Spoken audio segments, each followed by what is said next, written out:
We are here to talk about marketing and craft and marketing and both at the same time because I believe it's the same thing.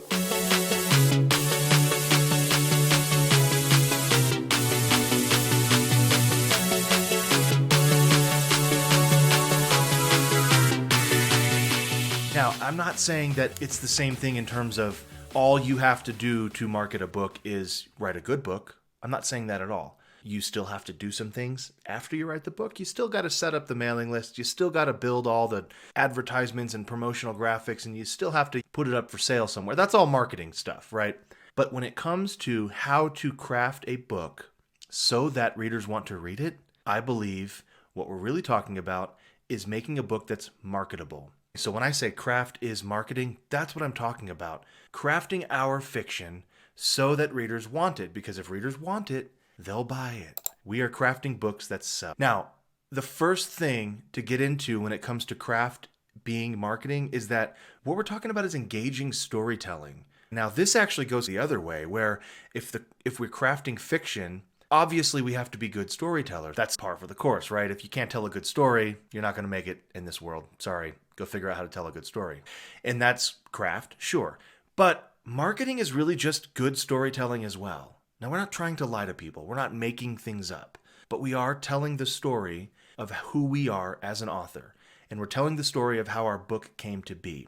And so by being an engaging storyteller from start to finish, not just from the beginning of the book to the end of the book, but from when we decide to do something in this world called write fiction to when we actually release that book and start working on the next one, and all the times in between, we need to be telling a story of who we are. We need to be engaging. Another way that craft is marketing and vice versa is in the characters themselves. Now, this isn't something every author gets to do or wants to do, but think in terms of how you can make your characters the face of your marketing campaign, right? Harry Potter is a great example of this. We see his face, we know immediately who he is. We get an idea for what the book is about. This is a great way to build marketing into the book. When you build characters that resonate with people, not only is your book going to read better and people are going to like it, it's going to sell better because, secret, people like characters that are good, not characters that are flat and cardboard and exactly like the characters I used to write. They want good, well-rounded characters. They want to feel like they know them. And if you do that well as an author, you can then take that character out of your book and use it in your marketing campaigns.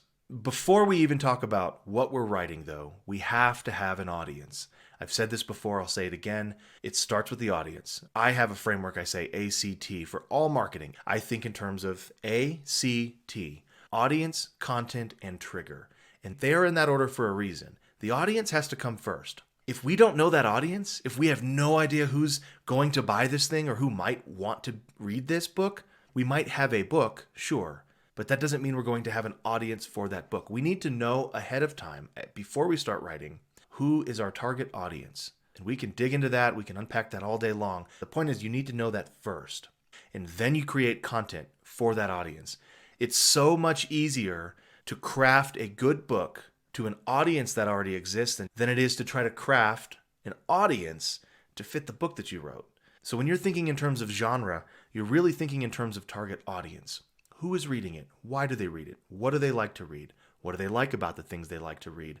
It's in your best interest to know what those things are because as you craft your book, you are writing to that audience. You're writing to that reader specifically. Craft is marketing because craft is part of our brand. And what I mean by that is everything we do is part of our brand. Now, a lot of authors, especially those just starting out, unless you came from a world of marketing and branding like I did, don't really think in terms of building their long-term brand. You probably should, because you are building a brand, whether you've chosen to identify that brand or not. What that means is you are doing something that's going to have long-term, long-lasting effects. You are putting things out into the world. You're putting your face and your words through your books and your covers out into the world, and those will hopefully live on for a long time. All of that is part of your personal brand or your author brand if you're writing under a pen name or if your author brand is different. I have a fiction brand and I have a nonfiction brand.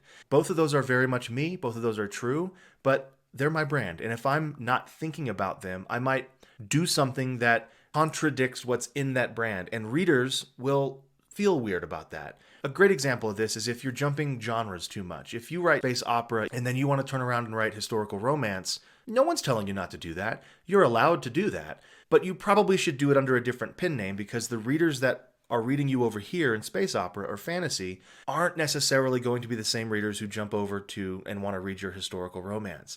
They're just too different as genres. I'm not saying you have to have a pen name for each of these, but you should probably at least try to segment your audience a little bit, right? Because those are two different audiences. All of this can be your brand. One day people can look and say the brand for this author is space fantasy, space opera, and historical romance, and they write both of those things.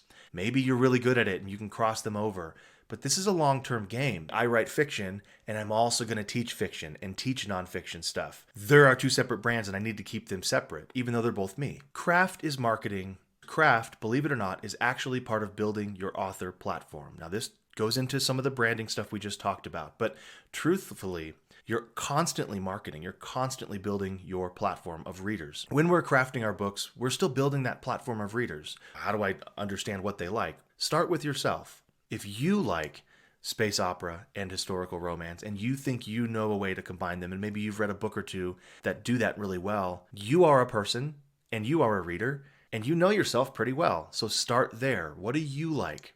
And I'm not just talking about in genres. I'm talking about what do you like in general?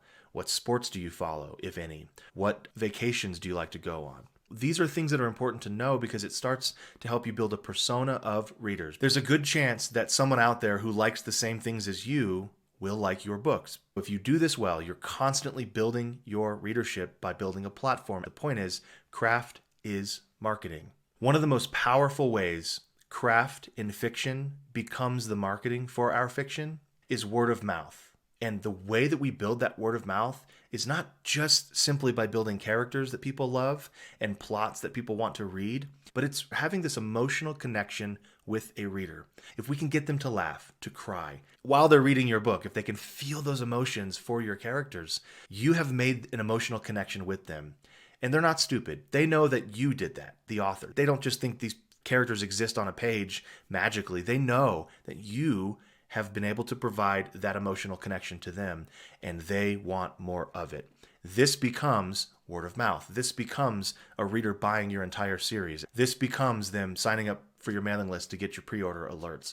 This is how we build long-term marketing. It's not about crafting a book, writing the book, hoping for the best, and putting some ads out and just trying to get people to click on it. If you build this stuff into your book, if you actually do it while you're crafting your fiction, you will find that marketing is pretty easy. Finally, craft is marketing in the reviews. This goes into the word of mouth talk, this discussion. This idea that once a reader is done with your world in the form of this book they just read, they want more. And a lot of times they'll go leave a review, especially if you ask them to, and that becomes part of our marketing activity.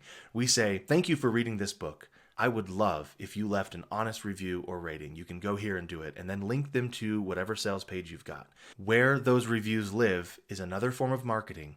You didn't have to pay for them. You didn't have to do extra work for them. You just dropped a note at the back of your book. You crafted a book that has a message that says, I would love a review. I usually tell readers that as an author, besides actual US currency, reviews are like a currency. It tells other people that my books are worth reading, or not, if that's their honest reaction to it. But getting those reviews is awesome, and it's really important. And because of that, it becomes part of our marketing strategy, and we can't really do that unless we've crafted a book first. We can't ask someone to review something if we haven't actually written the thing that we want them to review.